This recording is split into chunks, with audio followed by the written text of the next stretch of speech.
उपस्थित भइल बानी सब। अभी आगे से लगा देव के देव महादेव कहल गइल बा। यीशु गुरु कहल गइल बा, पुराधिपति कहल गइल बा, महाबली कहल गइल बा। आज हमनी संगे अपना गुरु के पवित्र प्रांगण में मुनि महादेव के गुरु स्वरूप के बात सुनने खातिर उपस्थित बानी सब। दीदी वो महादेव से तो रिश्ता सदियों सदियों से रहा। हमारा पूर्वज पुरानिया इस सृष्टि के उत्पत्ति करे वाला वो महादेव हैं। सबसे हमने वहाँ के ईश्वर स्वरूप में, भगवान स्वरूप में, महेश्वर स्वरूप में, बाबा स्वरूप में वहाँ के पूजन चल रहा था। घर घर में वो महादेव बाबा स्वरूप में पूजाई बानी, आप पूजातानी, आप पूजाए।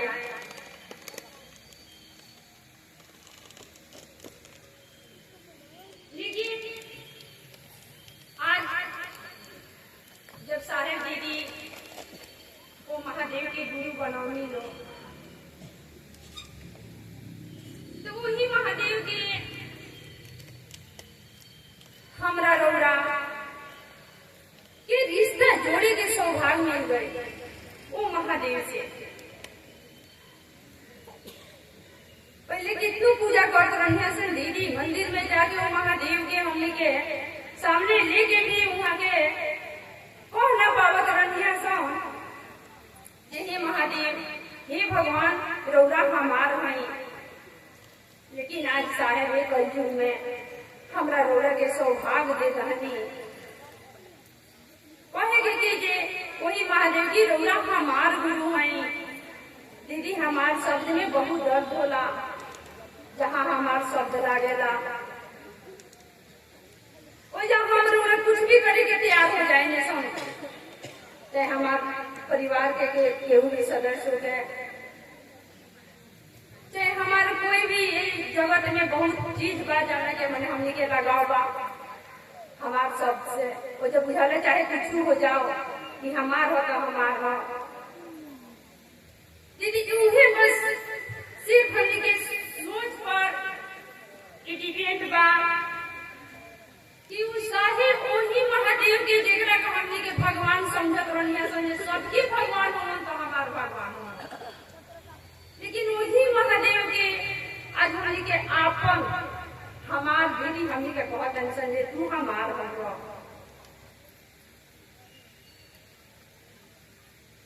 तो महादेव से आज दीदी दर्द होता, अपना तो आवता, एहसास होता। साहब भी कहने वाले कि शिव की शिष्यता क्या है, एक दर्द है, एक एहसास है, एक अनुभूति है। यही पर डिपेंड करता दीदी राहुल हमार की सोच होने चाहिए कि हे शिव तू हमार गुरु हुआ। बस मन के खेला बारी ये तीन सूत्र जन हम रौला बहुत आनी सो दीदी सूत्र तो ये दुनिया के कोनो ऐसा ताला नहीं है जाना के तीन सूत्र से हम रौला खोल नहीं सको। देखते बानी सो ए जगत में जे तीन सूत्र करके बहुत लोग अनेकों अनेकों तरह से लाभ उठा रहा बा। इस सूत्र हम रौला दीदी सोची के बा, भैया सोची के बा कि काहे खातिर करता है सब। तीन सूत्र से हमने के मान सम्मान भी मिल जाता, रुपया पैसा भी मिल जाता दीदी, इज्जत प्रतिष्ठा भी मिल जाता। लेकिन साहब ये खातिर हमरा रौरा के लिए सूत्र नहीं देले। अरे उनका के हमने के आपन गुरु बनावे चल रही सोची के कि अभी तक हमने के वेद पुराण शास्त्र में लिखल बा, शिव पुराण में लिखल कई शिव के शिष्य भइल लोग।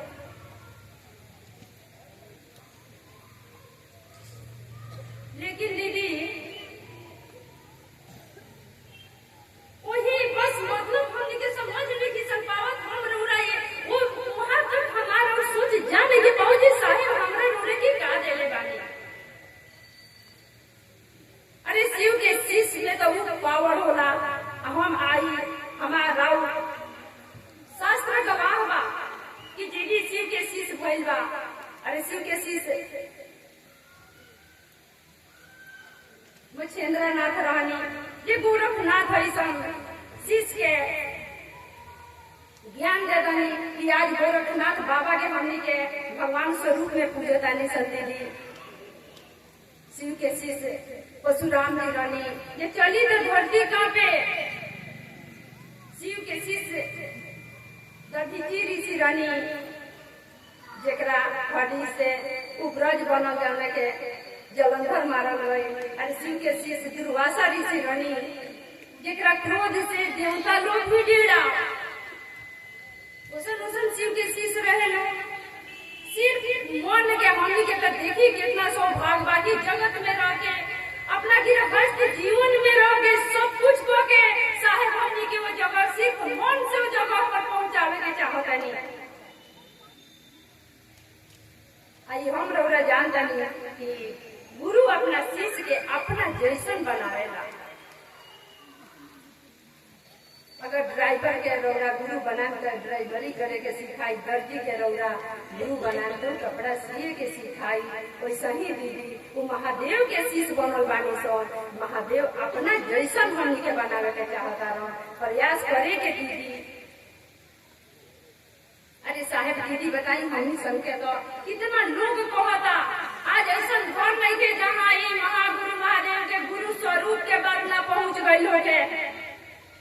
शायद ही कौनो कान हो जहाँ तक ये बात न पहुँचल हो गए जो महागुरु महादेव जगत गुरु आदि गुरु गुराधिपति है सभे सुनता दीदी लेकिन मानत नहीं है।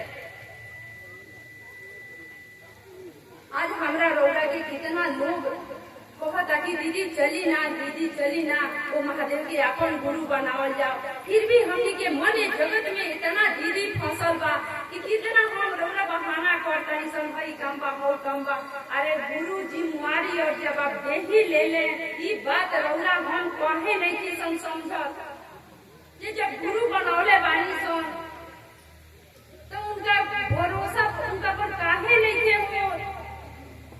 अरे विश्व गुरु के हमने के अपन गुरु दीदी बनावे चलल बानी सब।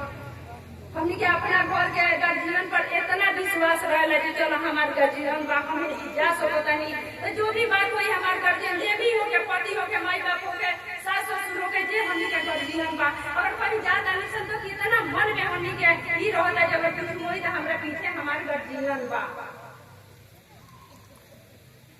अब बताई हनी के जी नाथों के नाथ बाप रे जेकरा के विश्व गुरु कहल गई बा दीदी वहां के हनी के जिम्मेवारी लेने के तैयार बानी। लेकिन फिर भी हनी के अपने मुड़िया पर हुए खातिर तैयार बानी सन की विश्वास नहीं थे हई का मत छूट जाई हो का मत छूट जाई चाहे हम हमरा उ सब में नहीं खे जाए। बहुत अनेकों तरह के बात सुने के मिलेला। दीदी सोचे कि जे गाल लेके जाइए जैसे जाइए शरीर छूटी अजय शरीर दिया लोकरा खातिर हम रउरा का करता नहीं सन। एगो मंगल सूत्र जे पहना देता है गला में ओकरा के सर्वत्र लुटावे के तैयार हो जाता नहीं सन हमनी के दीदी। अजय हमनी संगे इतना सुंदर शरीर दिहल एकदम स्वस्थ शरीर दिहल एक जगत में हमनी सन के भेजल ओकरा के खातिर हमनी के लगे टाइम नहीं थे अनेकों बहाना बनाओ था सन। अरे पहला बार तो सौभाग्य हमारे साहेब दीदी रहनी वो लोग के बहुत कष्ट भय रहे दीदी को हम लोग पेड़ पर से के आगे चमत्कार हमारे साहेब के ना दे दिया। अनेकों उलाहना सुनने वाली हमारे साहेब इसी चर्चा खातिर। लेकिन वहाँ के जवाब देवे के फेर में ना पड़नी पीछे मुड़ के ना देखनी बस संकल्पित मन रहे हुआ के बस एक जगह खड़ा रहने की जहाँ जन जन तक ये बात हम पहुँचाए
हमारा इतना ही कर लेवे के बा कि आपन गुरु बना लेवे के बा, उनका से रिश्ता बना लेवे के बा दीदी। बस इतना ही, इतना छोटा काम बा ये उनका के आपन ये दर्द हो गए जीवन होती के अपने परिवार खातिर दर्द होता कि अगर तबीयत खराब हो जाए 12 बजे रात के अपना बेटा के, अपना बेटी के, अपना पति के, चाहे अपना परिवार के कोनो भी सदस्य के, तो उनके बेचैनी इतना बढ़ जाला कि ना लौकेला कि 12 बजे रात बा कि दिन बा कि का बा, कुछ ना लौकेला दीदी। अपन तो गुरु बहुत अनिसन, लेकिन अपना खाली दर्द कहिया हुई साहेब हमनी के जो सोच के देले बानी ऊपर हमनी के कहिया खड़ा उतर जाए दर्द होके एगो गुरु के काम होता करे के होता तो हमनी के मन बहुत बात सोचे लगता है चल जाओ तो के मन हुई भव के मन हुई।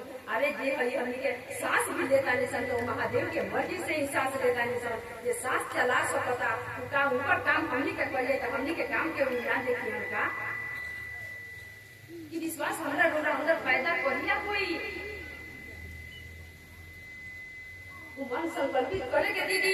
हमनी के सुख सुविधा खातिर तो साहेब महादेव से शर्तों पर लेके आई बनी रोना सुनले वाले लोग अनेकों बार सुनले वाले लोग कि साहेब कहनी जब महादेव कहनी कि हरिंद्र जो तुम करते हो दूसरों को करने के लिए कहो, तो साहेब कहनी कि पहले के लोग रहे जिन्हें निस्वार्थ भाव से लोग अपन घर दुआर अपन परिवार छोड़ के जंगल में जाके फल मूल खा के महादेव महादेव कही कलयुग है के लोग बिना स्वार्थ के कुछ नहीं के कर सकत। जे भी अगर ये काम करी महादेव महादेव करी ओकरा पेट में भोजन होके के चाहिए, तन पर वस्त्र होके के चाहिए, पैर में चप्पल होके के चाहिए, रहे के छत होके के चाहिए, ओकरा बाल बच्चा के पढ़ाई लिखाई जिम्मेवारी में। तब हम कहे महादेव कहले बने जाओ बाबू ऐसा ही होगा दीदी। कहिए ली हमने के मुंह में बोल कहिए हमारा मन समझी ये पूरा जिम्मेवारी ले ले बनी के भी दीदी अगर आई बनी लो कौनो दीदी का अगर खड़ा करके पूछ दिया कि दीदी रौला का मिलल बा कौनो सब दीदी जी नहीं की रजे के बिना अनुभूति के है जी आई होता अभी ना हमरा महादेव के दया के जी आई होता।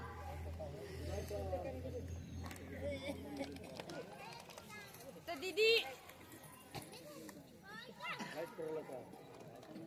करे के हमनी के साहेब के सोच से सोच मिलावे के ई तीनों सूत्र गुरु के नियत से दीदी करे के जब भी जाई हम अपना गुरु खातिर जाता नहीं दीदी ई सोच रखे के हम बताओनी अनुज सूत्र में इतना पावर बाजे हर चीज मिल जाता, मान सामान से लेके रुपया पैसा से लेके सब चीज ही मिलता है सूत्र से दीदी। लेकिन हमरा रौरा उ नहीं करे के, हमरा रौरा सिर्फ की करे के बाकी ना हमर साहेब जेंगन कहले बानी करे के दीदी। यूट्यूब पर साहेब के चर्चा बा उ सुने के ये साहेब हमरा के सूत्र के पीछे का मकसद रख ले बानी का हुआ के उद्देश्य बा हमके शिव चर्चा लेके एकदम ढोता निसन ओकर मतलब ओजी तक पहुँचते नहीं किसन साहेब के सोच में अपन सोच कहिया मिलावल जाई करे के दीदी। जो मिलल बा ई बहुत सौभाग्य से मिलल बा। एगो दीदी आई रनिया बतौनी हनु कि ये भी देवता लोग की भी सौभाग्य ना रहे कि वो महादेव के डायरेक्ट गुरु बना ली लोगी, लेकिन हमरा रोरा के साहेब देले बानी। अरे दीदी राजघराना के बेटी रहनी हमनी के का कष्ट होता दीदी सब खो के भइल बा, सिर्फ हमनी सन के मनवा के समझा लेवे के बा। ओ राजघराना के नीलम दीदी बेटी रहनी शिव के शिष्य जे भी झूठौकी मन का है, लेकिन जब वहाँ के साहेब के घरे शिव चर्चा जाना मेरा होत रहे दीदी रात में वहाँ लोग खाना बना के खियौले रहनी, वहाँ लोग जूठा बर्तन धोले रहनी। अरे हमार साहेब तो कलेक्टर रहनी फिर भी वहाँ के घरे तो गाज रहे, फिर भी दीदी शिव के शिष्य बनावे खातिर चूड़ी पहने के बहाना बाहर जाए, सब्जी कीने के बहाना जाए, लेकिन वो अगर बाहर मिल गई तो हम ओकरा के शिव के शिष्य बना दी, ओकरा के महादेव से जोड़ दी, हमार कष्ट दूर भाई। बस ये मकसद हमारा होना चाहिए या हमार जीवन सुखमय शिवमय जीवन भइल बा।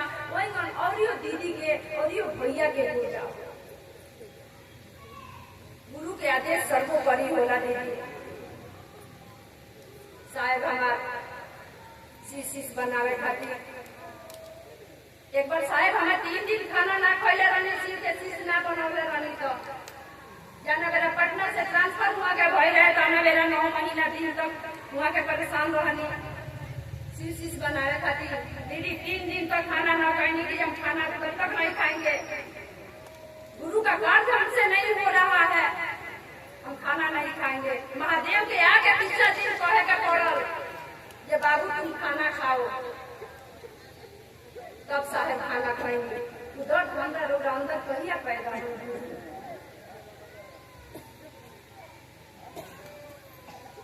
चलिए दीदी समय कम बा, यही बाड़ी के साथ फिर से अपने गुरु के चरणों में प्रणाम करते हैं। लोग सबके चरणों में प्रणाम करते हैं। हमारा